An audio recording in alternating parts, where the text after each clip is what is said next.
기도하시겠습니다. 하나님 아버지, 오늘도 건강한 몸으로 저희들이 살게 하시고 성령에 이끌리어 하나님의 말씀을 사모하며 성전에 모일 수 있게 해주신 그 하나님의 은혜를 진심으로 감사합니다. 병만 많고 전쟁의 위험이 있고 항상 많은 시련 속에 살아가고 있지만은 이만큼의 믿음을 지켜 살게 해주신 하나님께 진심으로 감사합니다. 우리가 믿음이 없을 때 고난을 통해 믿음을 깨워주시고 우리가 불신앙의 사람이 될 때 하나님께서 큰 징계로서 우리를 겸손하고 낮추어 마침내 하나님을 알도록 하나님께 나오도록 믿음을 새롭게 하도록 인도해 주신 크신 하나님의 은혜에 감사드립니다. 하나님 아버지, 이 시간도 새롭게 신앙을 고백하며 그 은혜에 감사하며 먼저 하나님 앞에 예물을 드린 귀한 자녀들이 있습니다. 주여, 이 가운데 기도가 있고 소원이 있고 하나님께 대한 약속이 있고 감사가 있습니다. 하나님이여, 이 예물 하나하나를 귀히 보시고 그 이름을 기억하시고 하늘로부터 그 가정에 그 기업에 다함이 없는 축복을 더하여 주시옵소서. 특별히 그 기도하는 바를 들어주시고 간절히 소원하는 바에 주님 친히 응답하여 주시옵소서.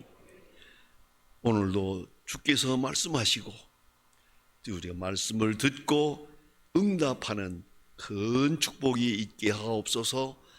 예수님의 이름으로 기도합니다. 아멘.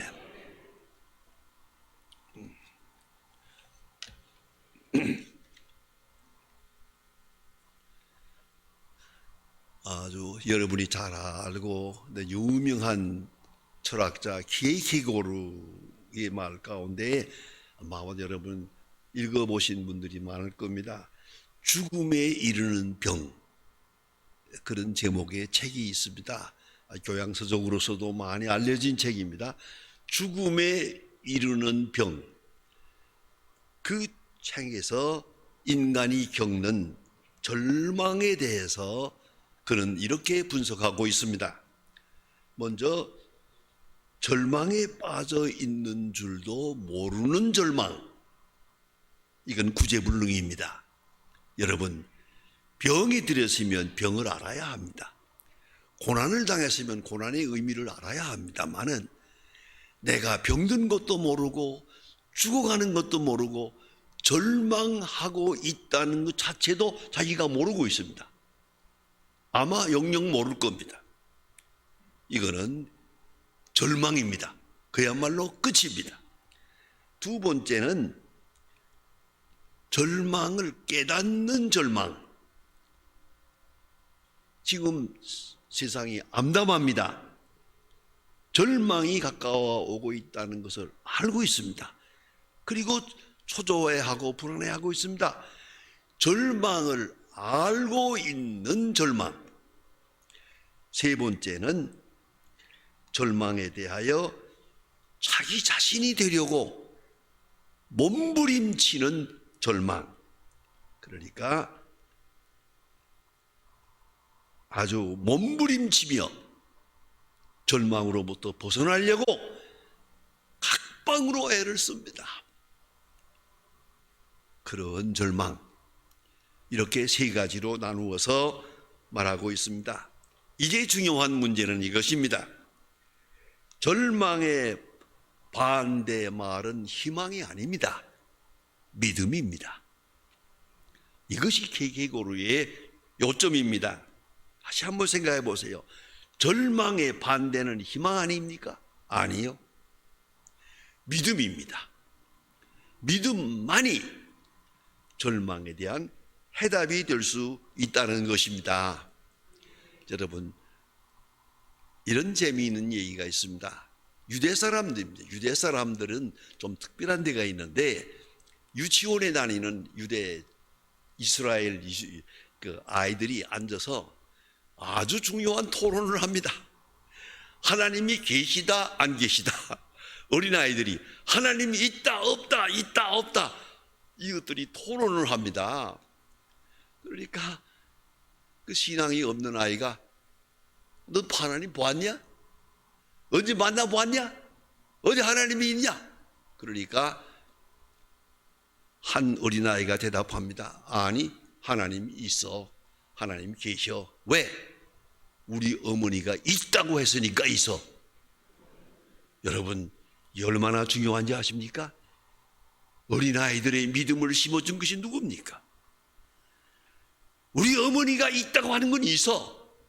어머니가 검다고 하는 건 검고 희다고 하는 것은 희고 어머니가 말씀한 대로 사실이라는 것을 믿고 있습니다. 이 믿음이 있고야 오늘도 하나님을 믿을 수 있습니다. 여러분 슬픈 얘기는 우리가 많은 어린이들이 부모를 못 믿습니다.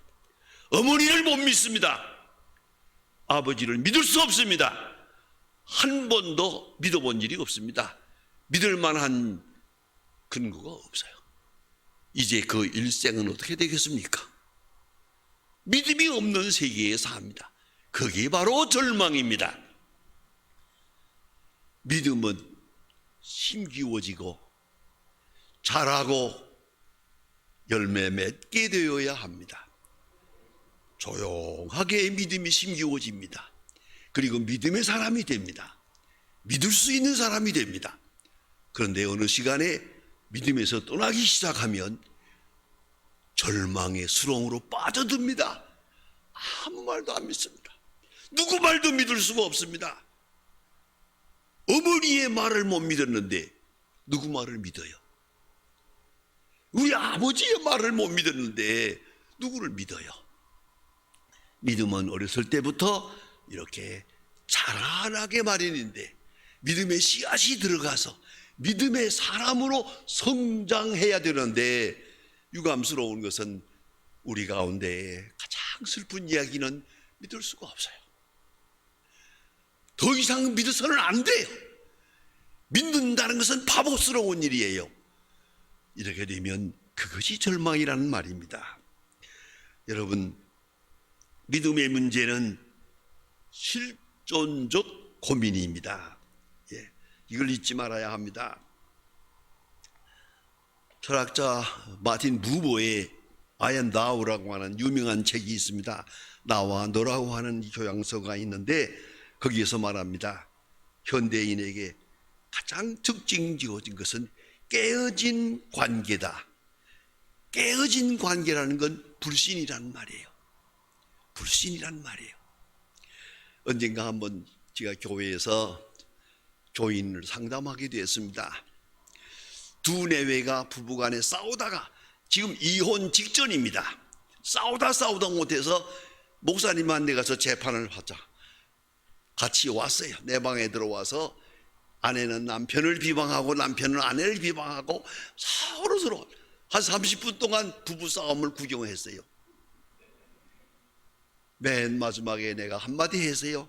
그래도 애가 둘인데 어떻게 다시 살 수 없을까? 좀 어떻게 살 수 있는 길이 없을까? 라고 물어보았어요. 그랬더니 그 조용하던 부인이 한마디 해요.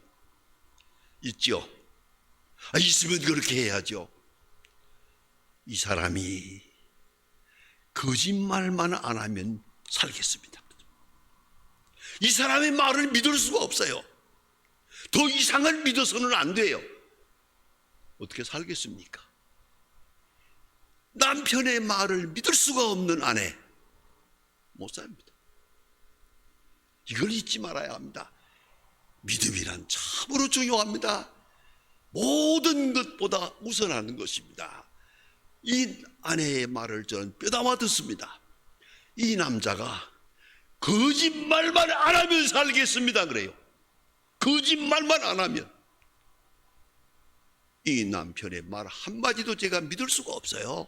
이제는 믿을 수가 없어요. 그런 거로 못 삽니다. 저도 할 말이 없었습니다. 여러분 다시 생각해 보세요. 믿을 수 있습니까? 내가 나 자신을 믿을 수 있습니까? 믿음의 현주소가 어디입니까? 그런데 믿음을 회복하기 위해서는 하나님을 믿어야 합니다. 하나님을 믿고야 나를 믿을 수가 있어요. 종교개혁 학자 칼빈의 말입니다. 하나님을 믿고야 내가 있어요. 하나님을 믿는 내가 있고야 그리고 신앙의 생활이 있는 거예요. 그러면 하나님을 믿어야 나 자신을 믿게 되고, 하나님을 부인하면 내 자신이 공중분해합니다. 절망하고 맙니다. 이걸 잊지 말아야 합니다. 그런데 아주 귀중한 것은 믿음은 선물입니다. 하나님이 주시는 소중한 선물입니다. 여러분, 죄송하지만 저는 목회를 60년 했습니다. 60년 동안 목회하면서 깊이 깨달은 것이 있습니다. 믿음은 선물입니다. 사람의 노력으로 되는 게 아닙니다. 공부 많이 했다고 되는 게 아닙니다. 교양을 쌓는다고 되는 게 아닙니다. 하나님이 믿음을 주셔야 믿음을 가질 수 있습니다. 이걸 알아야 됩니다. 믿음은 선물입니다.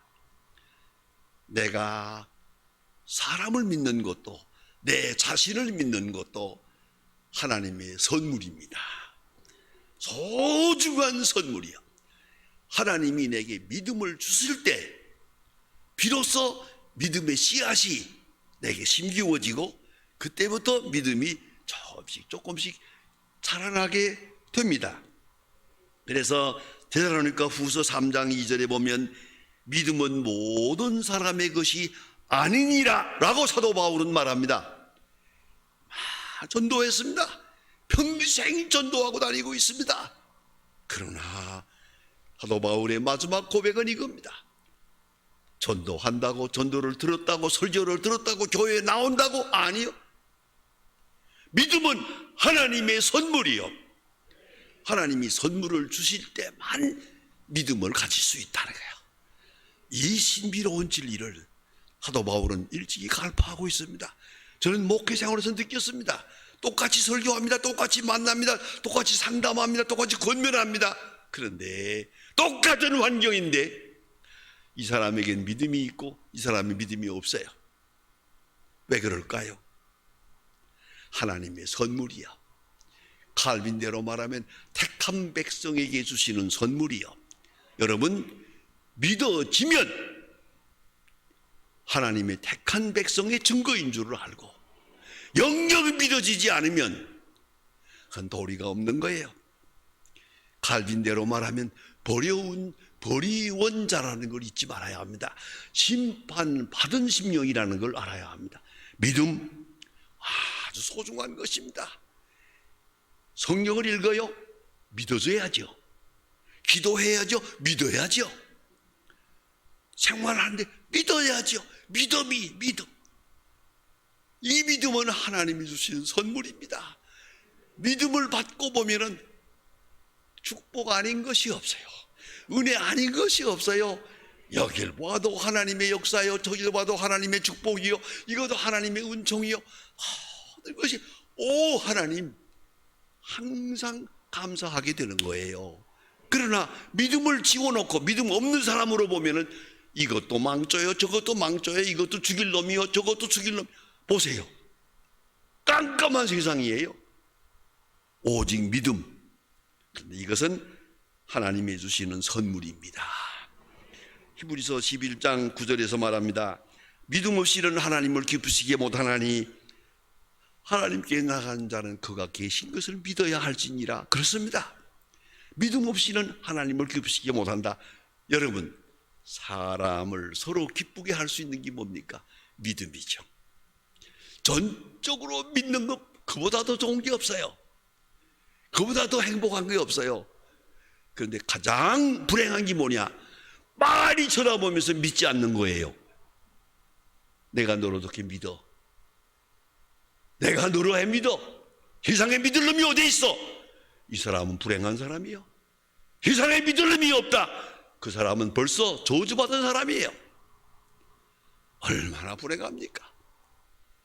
그래도 믿는 지가 있어야지. 믿을 수 있어야지. 믿어줘야지. 이건 믿어지는 거지 내가 노력한다고 되는 거 아니에요. 결심한다고 되는 거 아니에요. 기도를 왜 합니까? 기도의 결론은 믿음을 얻는 것이에요. 기도의 응답은 믿음이에요. 기도하고 나면 믿음이 생겨요. 전체가 하나님의 사랑이고 하나님의 섭리라는 것을 믿게 된다면 그것이 최고의 선물이란 말씀입니다. 그런데 오늘 본 말씀에는 참 신비로운 말씀이 있습니다. 믿음의 주여 또 온전케 하시는 이인 예수를 바라보자. 믿음의 주라고 했는데 조금 어려운 얘기입니다만 설명을 드리겠습니다. 주라는 말은 주인이라고 하는 의미의 주가 아니에요. 그리고 피스테오스 알게곤이라고 하는 말의 뜻은 여러분 대학에 가서 공부하실 때 철학사를 공부하면 맨 처음에 만물의 아르케라는 게 나옵니다. 아르케, 만물의 근원. 만물의 근원이 뭐냐? 근원. 저 맨 처음에 뿌리 근원이 뭐냐? 그 아르케입니다. 믿음의 주라는 말이 알케란 뜻입니다. 믿음의 시작이요, 믿음의 원초요, 믿음의 근본이라 그런 뜻이에요. 주인이라는 말의 뜻이 아니고 근본이라는 말이고요. 그 다음에 텔레이오 데이스라고 하는 말은 더더욱 중요합니다. 영어로 말하면 finish입니다. 완성입니다. 완성. 이 믿음의 주여 온전케 한다, 완성한다, 믿음을 완성한다. 그분이 바로 예수 그리스도시라는 말이에요. 그러니까 믿음의 시작이요 원천이요 믿음을 완성케 하시는 분이다. 이건 본문에 아주 신비로운 말씀이 있습니다. 그래 주의 뜻, 주인이라는 뜻보다는 원조라는 말, 근본이라는 말이 옳습니다. 그런데 믿음을 자기로부터 생각하는 분이 있어요. 자기 스스로부터 시작을 해요. 그런가 하면 하나님께로부터 시작하는 믿음이 있어요. 두 가지가 있어요. 그거를 내로 이 인간으로부터 시작해서 하나님께로 나아가는 믿음을 에로스 신앙이라고 그러고, 하나님께로부터 사람에게 와서 이루어지는 믿음을 아가페라고 그럽니다. 그러니까 인간으로부터 하나님께 나아가는 노력, 그 수고 그로부터 오는 것이에요. 이건 에로스예요. 요새 그걸 아주 잘 분석하면은 믿음이 두 가지가 있어요. 오늘도 보면은 기도해서 복을 받아야 되고, 기도가서 그냥 축복을 받아야 되고, 성공해야 되고, 돈 벌어야 되고. 언젠가 한번 제 장모님이 그래요. 기도원에 갔다 왔어요. 갔더니 가서 뭘 봤어요? 그랬더니 이상한 걸 봤다 그래요. 어떤 사람이 바위 위에 앉아가지고 철야 기도를 하는데 이렇게 하거든. 철야 기도를 하는데 충만 이런 걸 밤새껏 하더래요. 그래서 장모님이 보다 못해서 아침에 물어봤대요. 밤새껏 충만했는데 그 충만이 뭐예요? 그러니까 그것도 몰라요 그러더래요. 충만이 뭐예요? 그랬더니 충만해야 장사가 잘 되잖아요. 충만해야 돈을 벌잖아요. 그러더래요. 그래서 이거 참 큰일 났구나. 이게 바로 에로스예요. 내가 구해서 얻어내는 거예요. 간구하고 금식하고 철야하고 난리를 쳐가지고 하나님의 축복을 억지로 받아내갔다는 거예요. 천만에요. 이 노력은 다 헛된 것이에요. 자기 스스로의 함정에 빠져드는 거예요. 아시겠습니까? 그 신앙이 아니에요. 참 열심은 있어요. 이런 사람들이 열심은 있는데 그 열심은 에로스예요. 사람으로부터 출발하는 것이에요. 하나님이 주시는 선물이 아니에요. 사람의 욕심으로부터 출발하는 거예요. 정욕으로부터 출발한 믿음이에요. 그 믿음은 참 믿음이 아닙니다. 그러면 아가페적 신앙이라는 또 뭐냐 하면 하나님의 창조의 능력과 그 사랑을 알고 그 주시는 사랑에 감동해서 하나님께 응답하는 거예요. 사랑에 응답하는 거예요. 그게 바로 믿음이에요. 하나님의 사랑에 응답하는 거예요. 자, 은혜 받고 보니까 이것도 사랑이요, 저것도 사랑이요. 사랑 아닌 것이 없어요. 이것은 하나님의 능력이요, 이것도 하나님의 능력이요, 이거 하나님의 지혜요. 모든 것이 하나님의 은총이요. 오 주여 감사합니다. 그런 응답, 이 믿음, 이것이 하나님이 주시는 선물이에요. 그런데 중요한 것은 하나님이 믿음을 우리에게 주셔서 온전케 한다 그랬어요. 온전케 한다. 아주 중요한 신비로운 말씀입니다. 온전케, 완성하겠다. 보세요. 이제 제가 예를 들어 보겠습니다. 하나님께서 아브라함을 불렀어요. 여러분 성경 자세히 보면요, 아브라함이 하나님을 부른 게 아니에요. 하나님을 찾은 게 아니에요. 그는 갈대아 우르에서 많은 사람과 함께 우상을 섬기던 사람이에요. 그 갈대아 우르는 우상 천지예요. 그래서 하나님께서 너는 네 고향과 친척을 떠나라 하고 말씀하세요. 하나님이 말씀하면 시작됐지, 아브라함이 하나님을 찾은 게 아니에요. 하나님이 아브라함을 찾은 거지. 아시겠어요?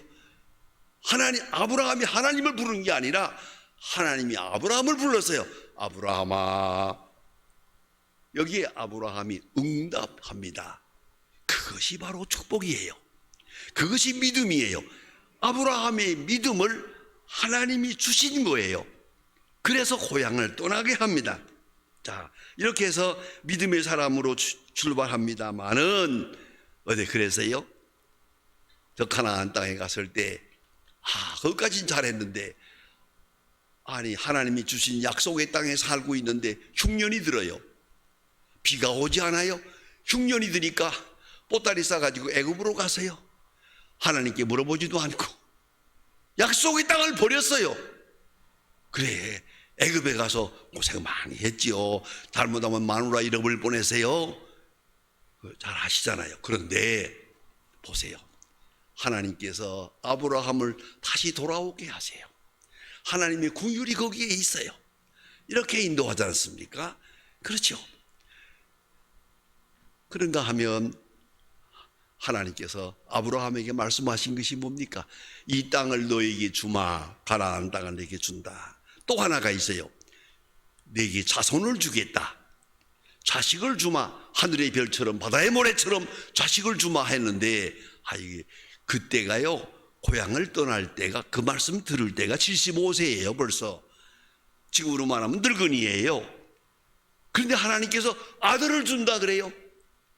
그래서 돌아가서 살아보았는데요, 아니 생각해 보세요. 여러분 가운데도 그런 분이 좀 계실 거예요. 임신이 잘 안 되는 분들, 결혼을 했는데 아이를 낳고 싶은데 애가 안 생겨요. 이거 참 힘든 겁니다요. 이거 목사를 괴롭히는 겁니다. 이게요, 밤에 전화가 와요 목사님한테.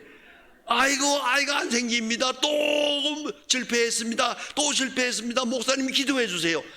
골치 아픕니다. 이거 정말, 이게 애가 안 생기는 집 얼마나 힘들겠어요. 그런데 아브라함이 75세에 하나님의 음성을 들었으면 바로 임신이 돼야 될 거 아니에요. 웬걸이에요?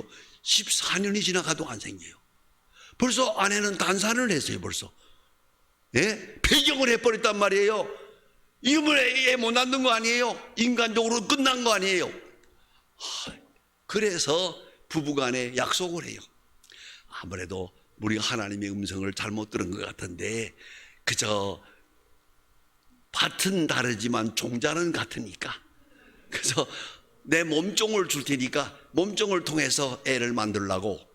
그래서 이스마엘을 낳잖아요. 이스마엘을 낳을 때가, 그때가 벌써 25년이 지난 다음이에요. 그 다음에 이스마엘이 벌써 14살 14살까지 됐어요. 이때 하나님께서 나타났어요. 아브라함아 그래요. 하나님께서 너 왜 이스마엘 만들었냐? 왜 외도했냐? 왜 편법을 취했냐? 책망하지 않았어요. 그게 참 귀한 거예요. 하나님께서 다 아시면서도 딱 덮어놓고 딱 한마디만 해요. 내년 이때에 아들을 낳으리라. 아브라함이 기가 막힌 거예요.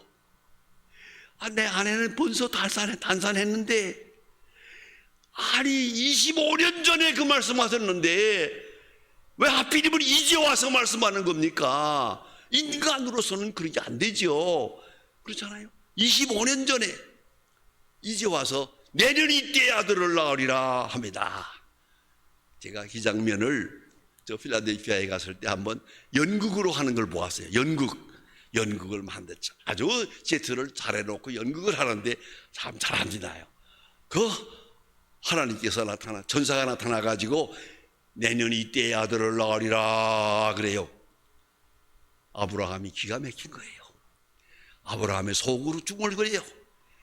25년 전에 하신 말씀인데 진작 그러시지, 이제 단산 다 했는데요, 이스마엘이나 좀 살게 해주세요 하는 생각이 있어요. 그러나 하나님은 두 마디 하시질 않아요. 한마디요. 내년 이때에 아들을 낳으리라. 놀라운 것은 아브라함이 하나님의 말씀을 믿어요. 그 말씀을 그 현장에서 믿어요. 그 장면을 연극으로 하는데요, 아브라함이 천사가 간 다음에 천사가 떠난 그 길을 향해서 엎드려 절을 해요. 경배하고 나서 일어나서는 한마디 해요. 여보 하고 불러요. 사라가 저쪽 천막에서 이쪽으로 오는데 머리가 하얀 할망구예요. 머리가 하얀 할망구가 나이 90이 넘었는데 여기 왔어요. 다음에 아브라함이 아무 말도 하지 않고 어깨에 손을 딱 얹고, 여보 오늘 밤은 제 천막에 들어가 쉬읍시다. 딱 데리고 들어가요. 무슨 말인지 알지요? 그래서 이삭을 낳는 거예요. 여러분 기가 막힙니다. 하나님이 네게 아들을 준다 했으면 금년에 주든지 내년에 줘야지 25년에 단산한 다음에 왜 이렇게 하십니까? 그게 하나님이 원하시는 믿음이에요. 인간으로서는 불가능해요. 벌써 다 지난 지 오래서요. 다 끝났어요. 그러나 아브라함은 하나님을 믿었어요. 이 사실이 기독교 신앙의 중심부에 있습니다. 로마서 4장에 보면 사도 바울이 말합니다. 아브라함이 하나님을 믿음에 이를 의로 여기시고, 이것이 예수 믿는 사람의 신앙의 본질이에요. 인간으로서는 다 지나간 일이에요. 끝났어요. 실수했어요. 망가졌어요. 절망했어요. 그러나 오늘 하나님이 말씀하시면, 그렇다면 그런 줄 알아. 아시겠어요? 그동안에 실수한 거, 잘못한 거, 허우적거린 거, 불신앙으로 산 거 다 불식해버리고 내년 이때의 아들을 낳으리라 그러니까 아멘. 이게 아브라함의 믿음이에요. 굉장합니다. 그래서 창세기 17장 1절에 보면 하나님께서 아브라함에게 말씀하십니다. 아브라함아, 너는 내 앞에서 완전하라. 그 말의 뜻은 뭡니까? 왜 휘청거리느냐? 인간으로 될 수 있다 없다? 왜 쓸데없는 생각을 하는 거야? 왜 의심을 하느냐? 너는 내 앞에서 완전하라 말씀하세요. 오늘도 부탁합니다. 제 이상도 휘청거리지 마세요. 믿음을 확실하게 하세요. 이 아브라함의 믿음을 온전케 하시는 하나님, 아브라함의 믿음을 온전케 하시는 하나님을 생각해 봅니다. 그 믿음이 우리의 믿음이 되어야 될 것이에요. 또 있습니다. 사도 바울을 예로 들고 싶습니다. 사도 바울은 다메섹 도상에서 예수님을 만났어요. 그리고 그리스도인의 사람이 되고 전도자가 됩니다만은, 그러나 믿음의 사람이 됐지만은 옛날에 헬라 철학에 젖었던 옛날 그 전이해가 있어요. 옛날 지식이 있어요. 그래서 아덴에 가서 전도할 때, 아덴은 헬라 철학의 본산이에요. 소크라테스, 플라톤, 아리스토텔레스가 있던 곳이에요. 그래서 이게 지식 인의 세계라고 생각을 하고 갔더니 웬 이게 우상이 많아요, 아덴에. 지성의 전당에 이렇게 우상이 많은 걸 보고 화가 났어요. 시장 바닥에서 거기에 아지 못하는 신당이라는 게 있어요. 우상을 만들어 놓고 이름이 없어요. unknown God, 이름 없는 신, 이렇게 만들어 놓고 섬기는 걸 보고 그 옆에 딱 서가지고 사도 바울이 궤변을 놓아요. 너희가 모르고 섬기는 하나님을 내가 알게 하겠다. 그리고 천지창조 하나님을 말했습니다. 전도에 실패했어요. 왜요? 예수가 빠졌잖아. 십자가의 복음이 빠졌잖아요. 그리고 천지창조의 하나님을 열심히 얘기했는데 핍박도 없는데 아덴에서 도망을 해서 그런 고린도로 갑니다. 가서 그런 의기가 다 죽었어요. 용기가 다 없어져서 천막 치는 아르바이트를 하면서 지금 살고 있습니다. 그때 예수님께서 말씀하십니다. 이성에 내 백성이 많다. 열심히 전도하라. 말씀하십니다. 거기서 다시 한번 중생을 합니다. 그게 뭔지 아십니까? 십자가 중심의 신앙으로 바뀝니다. 고린도전서 2장에서 말합니다. 십자가 외에는 알지 아니하기로 작정했노라. 내가 너희 가운데 있을 때 두려워하며 심히 떨었노라. 믿음을 떠나고 보니까 심히 떨었노라. 비겁한 사람이 됐어요. 그러나 다시 정립해가지고 십자가 중심의 신앙으로 바뀝니다. 그 다음부터는 십자가를 전합니다. 어디 가나 성공합니다. 큰 역사를 이룹니다. 큰 핍박을 받으면서도 수없는 매를 맞고 수없이 감옥에 들어가면서도 그런 위대한 선교 사역을 이룹니다. 맨 마지막에 로마로 갈 때 갱그리아에 둘러서 그 머리를 깎습니다. 이스라엘 사람들은 머리를 소중하게 여깁니다.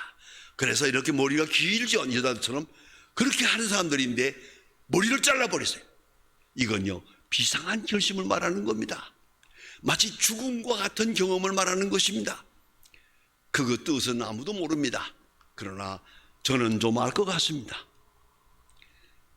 지난 날에는 이건 성공이고 이건 실패고 이건 강한 것이고 이건 약한 것이다 라고 생각했으나 오늘 이후로는 가부를 묻지 않기로 합동하여 선을 이루는 것을 믿고 환난이 있어도 없어도 감옥에 가도 나와도 살아도 죽어도 주의 영광만을 위해서 헌신하기로 결심하고 머리를 잘랐어요. 그 다음부터는 그대로 하나님이 인도하시는 대로 따라갑니다. 예루살렘에서 체포돼 가지고 가이사랴 빌립보에서 2년이나 참았다가 재판도 없이 고생을 합니다. 그 다음에 배를 타고 로마로 갑니다. 여러분 생각해 보세요. 사도 바울이 지금 여행이 어떤 여행인가? 276명이나 탄 큰 배가 로마로 가는데 사도 바울이 탄 배인데 이게 파손되면 됩니까? 이것이 파손이 됩니다. 배가 파손이 되고 다 죽을 뻔했는데 죽을 뻔 열나흘 동안이나 다 굶었습니다. 이런 큰 어려움을 당했습니다.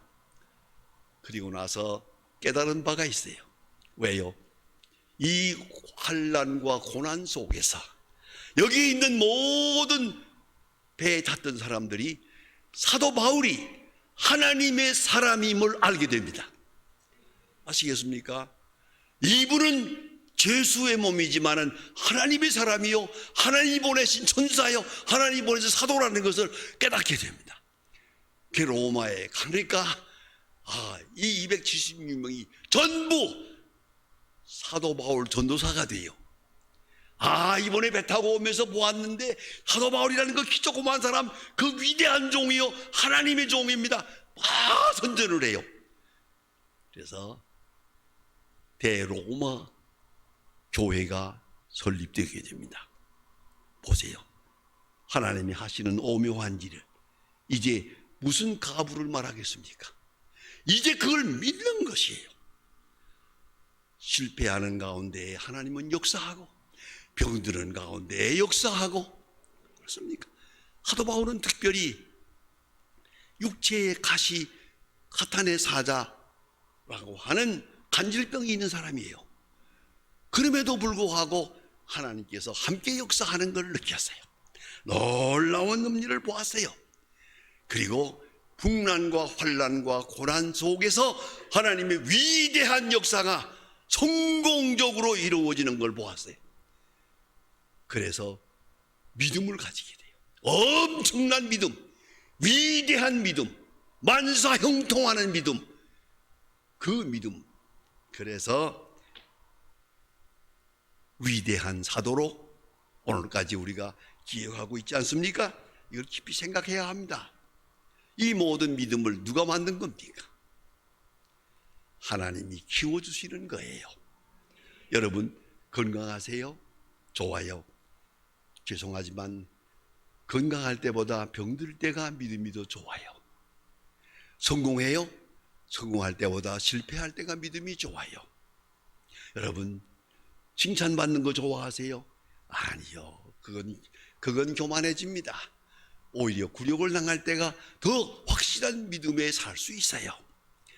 여러분 모든 환난과 고난 속에서 결론은 딱 하나, 내 믿음을 새롭게 하는 거예요. 믿음을 온전하게 하는 거예요. 믿음을 순수하게 하는 거예요. 믿음을 강하게 만드는 거예요. 마지막에 믿음을 완성하시는 거예요. 완성은 뭡니까? 천국지향적이에요. 사도 바울이 말합니다. 달려갈 길을 다 가고 믿음을 지켰으니 내 앞에 면류관이 있다. 나뿐만 아니라 그리스도의 나타나심을 사모하는 모든 자에게니라. 여러분 우리의 믿음에서 하늘나라가 보여야 됩니다. 천국이 보여야 됩니다. 스데반 보세요. 스데반이 설교하죠. 마지막에 돌에 맞아 죽습니다. 돌에 맞아 피투성이가 돼서 쓰러지는데 그는 말합니다. 오 하늘이 열리는 것을 보노라. 인자가 하나님 우편에 서신 것을 보노라. 그리고 돌에 맞아 죽으면서도 그 얼굴이 천사의 얼굴 같이 보였어요. 여러분 마지막이 뭡니까? 하늘이 열려야 돼요. 하늘이 열려야 돼요. 죄송합니다. 2년 전에 제 아내가 세상을 떠났어요. 세상을 떠나기 직전에 그는 늘 기도하세요. 치매 걸리지 않게 해주세요. 한마디. 두 번째가 뭐냐 하면 하나님이여 하늘문을 열어주세요. 그 소리를 내서 기도해요. 큰 소리로. 그래서 내가 농담도 했어요. 그만해라. 하나님 다 들어설 거다. 그랬는데 열심히 기도해요. 정말 세상을 떠날 때 손을 들고 하늘이 열렸다고. 저거 보라고. 하늘이 열렸다고. 오 하나님. 그리고 세상 갔어요. 여러분 우리의 믿음이 어디까지 왔습니까? 잘 살고 못 살고 병들고 건강하고 중요하지 않아요. 이 모든 사건을 통해서 내게 믿음을 주시고 믿음을 자라게 하시고 믿음을 열매 맺게 하세요. 믿음을 온전케 하시는 거예요. 오늘 성경 말씀에 믿음의 주여 온전케 하시는 이인 예수를 바라보자. 예수에게 초점을 맞추고 십자가에 초점을 맞추는 순간 그로부터 내게 들려오는 음성이 있어요.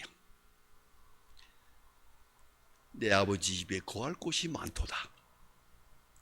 내가 너를 이곳으로 영접하리라. 확실한 하늘의 음성을 들어야 돼요. 하늘의 음성이 들려야 돼요. 거기까지 도달해야 됩니다. 그것이 오늘 이 성경 말씀에 믿음의 주여 믿음을 온전케 하시는 이인 예수를 바라보자. 예수를 바라보는 동안 믿음의 사람이 돼요. 믿음이 자라나요. 믿음이 완전해져요. 믿음의 온전한 승리를 바라보게 된다는 말입니다. 스데반처럼 다시 한번 여러분 깊이 생각하세요. 내가 간구할 것도 많고 생각도 많아요. 그러나 그리 중요하지 않아요. 내 믿음을 온전케 하시는 이인 예수를 바라보자. 예수를 바라보는 동안 내게 주시는 확실한 응답을 듣게 될 것이고, 내가 너를 사랑하노라 하는 주의 음성을 듣게 될 것입니다. 기도하십니다. 하나님 아버지, 오늘도 이 저녁 저희들이 주님 앞에 나와 예배합니다. 여기까지 믿음을 주신 것을 감사합니다. 하나님, 믿음으로 출발할 수 있도록 시작하셨사오니 믿음을 온전케 하옵소서. 여러 가지 시험을 당하는 것 같으나 그 시련을 통하여 주님을 가까이 모시게 하시고, 주의 음성을 가까이 듣게 하시고, 주의 사랑을 확실하게 확증하게 하여 주시옵소서. 믿음의 주여 온전케 하시는 이인 주를 바라보며 항상 승리 생활하게 하여 주시옵소서. 지금은 우리 주 예수 그리스도의 은혜와 아버지 하나님의 사랑과 성령의 감화 감동하심, 믿음을 온전케 하시는 역사가 모인 중에와 온 교회 위에 이제와 영원토록 함께 계실지어다. 아멘.